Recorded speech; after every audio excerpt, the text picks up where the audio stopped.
Herkese merhabalar dostlarım, herkese selamlar. Umarım iyisinizdir, umarım her şey yolundadır. Videodan da anlamış olduğunuz gibi bir kardeşim bana bu yorumu gönderdi. Benim baba dedem de Midilli'den 1923 yılında Cunda Adası'na göç ettiler. Bir gün Girit göçmenleri hakkında video yapsan çok sevinirim. Bu video senin ve Girit'ten gelen tüm Türk kardeşlerimiz için olsun. Onların anısına, onların ruhuna olsun. Haydi konumuza yavaş yavaş giriş yapalım. Akdeniz'in ortasında mavi suların kucağı Girit. Bir zamanlar Osmanlı'nın en büyük adasıydı. Türkler ve Rumlar yüzyıllar boyunca burada bir arada yaşadı. Aynı sokakları arşınladı. Aynı pazar yerlerinde alışveriş yaptı.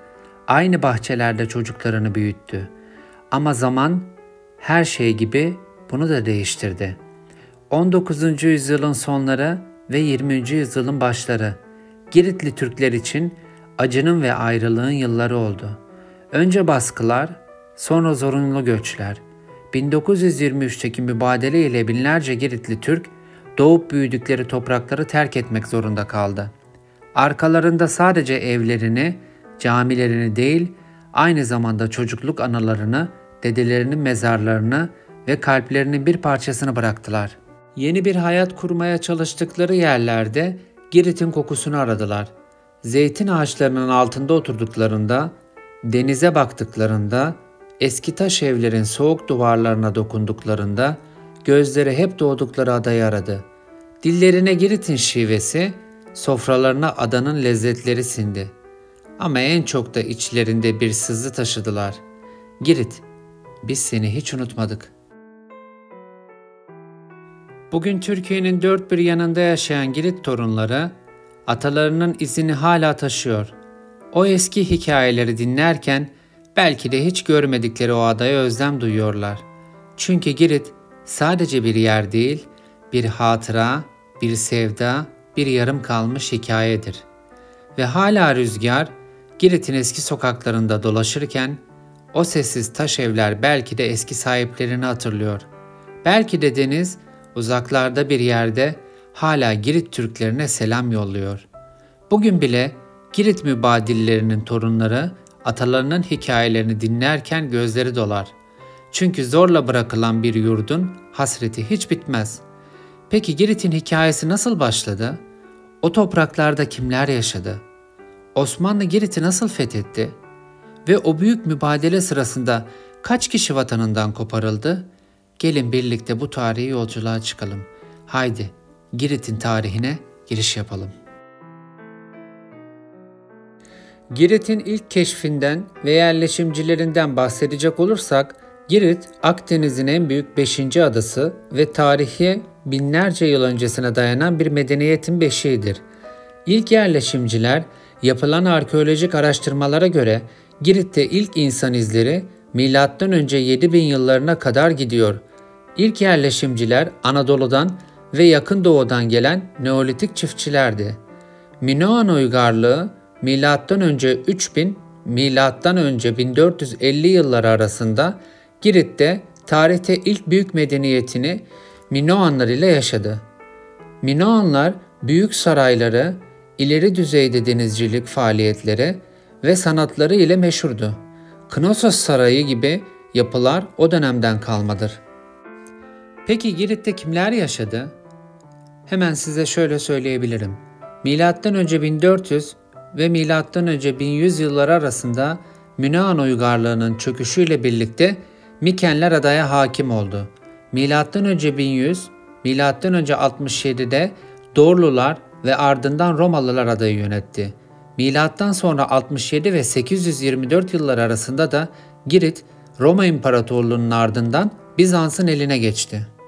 Milattan sonra 824 ve 961 arasında Araplar adayı fethetti ve bir dönem Girit Emirliği kurdu.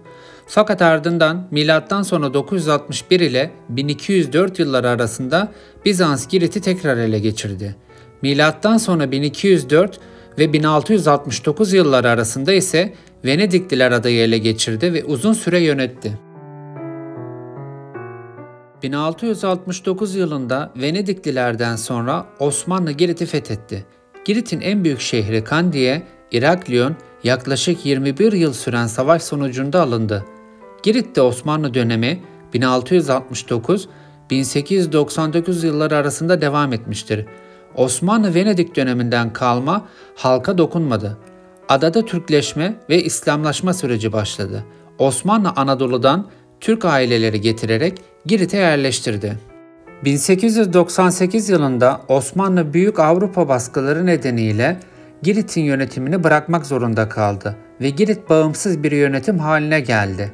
1913 yılında Girit resmen Yunanistan'a bağlandı. 1923 Lozan Mübadelesi'nde ise Türkiye ve Yunanistan arasında yapılan nüfus mübadelesiyle Girit'teki Türkler zorla göç ettirildi.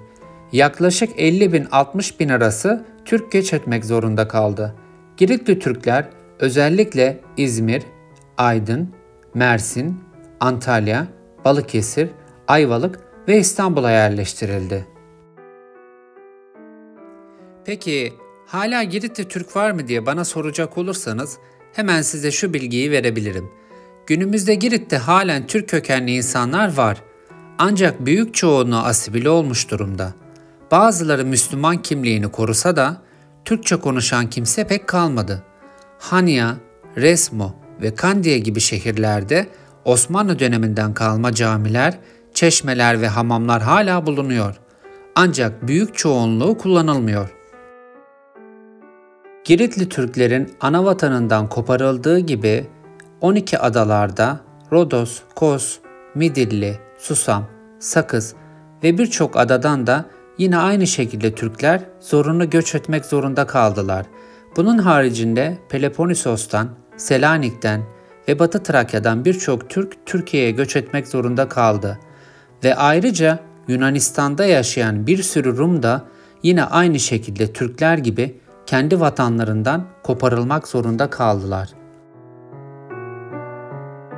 Girit'ten göçen Türkler anılarını asla unutmadı. Bugün hala mübadeleyle gelen insanların torunları Girit yemekleri pişiriyor. Eski hikayeleri anlatıyor ve adaya duyulan özlemi kalplerinde taşıyor. Eğer Girit'e giderseniz eski Türk mahallelerinin dar sokaklarında dolaşırken belki de bir kapının eşiğinde "Burası bir zamanlar bizim evimizdi" diyen yaşlı birini rastlarsınız. Çünkü vatan sadece toprak değil, insanın ruhunda taşıdığı bir duygudur. Bu yaz tatil için 2 tane ada düşünüyorum. Bunlardan bir tanesi Girit. Henüz karar vermedim. Belki de yazın size Girit'i daha detaylı tanıtmak için ziyaret edebilirim.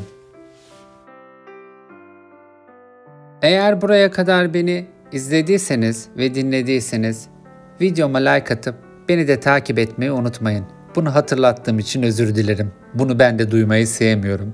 Ama sadece bu videomda hatırlatmak istedim. Kusura bakmayın. Hemen hemen her videomda söylemiş olduğum gibi ben Çağrı. Daha güzel bir dünyada, daha mutluluk dolu bir dünyada görüşmek üzere. Şimdilik hoşça kalın.